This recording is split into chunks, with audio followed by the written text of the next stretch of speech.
Hi, I'm Sandy Schroeck for LBR Educates, and today we're introducing to you the Clementine collection. This is a vase collection. It comes in 10 assorted shapes. There's 3 colors in the collection, kind of a blush pink, a medium pink, and one that goes more toward coral. And so as we've got the upcoming spring holidays and Valentine's Day, I want you to think about adding corals and oranges, blush pinks into your designs to give them some alternatives. People are looking for a little bit more color these days, and so we want to take a look at that combination using some of the deeper pink carns. I've got a new blush cushion palm that we're carrying here at Lem Bush, and so then the Coral Expression rose, which is a rose that has a high petal count and opens up beautifully. It's a garden-like rose. And then adding some stock in for fragrance. So let's take a look at creating this design. So we're gonna use the stem grid technique on this. So this is a Jordan vase, has a little bit tighter choke and then more of a flare.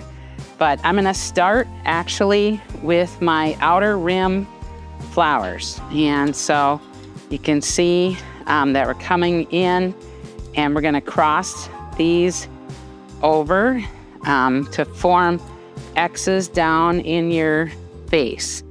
And this way I can get the largest spread possible rather than putting a bunch of foliage in and then coming in with our florals. We're gonna be able to get a nice spread here. So you can see how that forms a great base. Then I'm gonna come in with some of my carnations. So these are some of the base flowers that we use, and we want to have a combination of florals in here, some long-lasting ones to increase the customer's perception of how long your flowers last. And so there you can see how we have a great base. And when I look down in there, you can see that there's a great structure of crossing stems going on, forming that stem grid. So now at this point, I am going to add in a couple stems of salal, and this will reinforce my stem grid.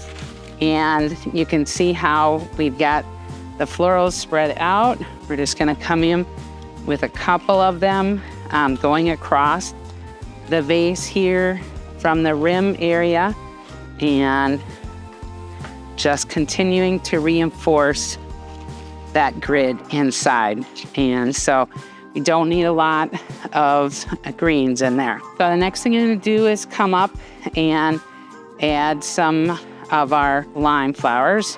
And I'm gonna come in, and so if you're less experienced, what I want you to do is pull your vase right to the edge of the table, and then you can hold up the flower and kind of pinch it down here and do a cut so that you cut it at the right length one time. And so if you do want to think about what the proportions are on this, so you want 2.5 times the height of the vase. Once you get going, you just can cut the flowers, and they are as long as you want them. But that's years of experience. And so you can see now I'm adding in a few more of the foreign flowers, the alstroemeria. I've got them in coming on the outside, so they've gone through and continued that crossover. And you can see how I can get a great spread on those materials. Then we're gonna come in and add our Coral Expression roses. And so this is gonna be one of the most expensive things in. So I always call it money on top. And so you wanna have that rose right up in the face of your customer and up where they can see them so that they see that value. So there you can see those coming together. Each thing has its own space, and so I can kind of run my fingers around the flowers and not run into another flower. So that increases that value perception. Then I have a couple of the mini gerbs in a coral that I'm gonna add in as well. So now, as I'm coming in, as I'm going through the stem grid, you can see that I can have those unique flowers come in and go into an area in the vase where they're visible. I'm just putting my fingers into the grid and kind of pushing in so that I can get that stem in there. So a little bit textural difference, adding a few of the green hypericum, bringing them one side and then coming off the other side so that you have those visual pathways that connect. And then I have a couple of the dianthus, and so that adds that textural difference.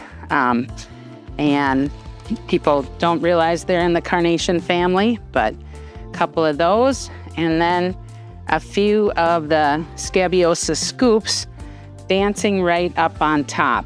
And these come in kind of small, but they continue to develop, and they're a great long-lasting flower. So they're a fun addition to just kind of have dancing right over the top. And so you can see that everything comes in more of a dome shape. But the last thing I'm going to do actually is the pop. So I'm bringing my fingers into the edge of the vase, and how we continue to push the flowers in, it kind of tightens it up. So if you just do that pop on the end, then you can just adjust your flowers a little bit, but it'll increase your value perception on your designs, and so that your consumers get as much show out of it as they can. So this is the Clementine collection, and I hope you'll explore some of those corals and hot pinks and blushes, and even adding some yellow into this would really give it a pop. And so I'm enjoying this collection, and I hope that you'll bring it in for your customers and create some fabulous florals.